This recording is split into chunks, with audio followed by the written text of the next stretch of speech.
আমার ভিডিওর ব্যাকগ্রাউন্ড দেখে ইতিমধ্যে আপনারা বুঝে গেছেন যে আমি বাংলাদেশ সুপ্রিম কোর্টে এসেছি।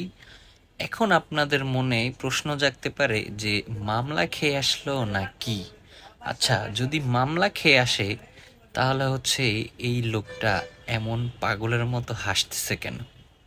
এখানে আসছি এই সুপ্রিম কোর্ট আইনজীবী সমিতির একটা প্রোগ্রামে। এখানে একটা ইনভাইটেশন ছিল, সেটা হলো চিটাঙের বিখ্যাত সেই মেজবানির।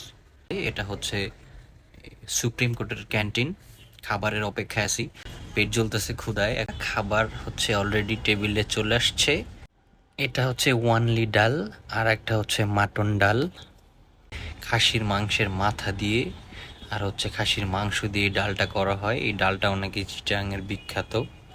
আমি একটা গরুর নলি নিয়েছি। আলহামদুলিল্লাহ, খাবারটা আসলে অনেক সুস্বাদু। চিটাঙের মেজবানি আসলে যেরকম নামে সেরকম আসলে স্বাদও খুব সুস্বাদু, খুবই মজাদার।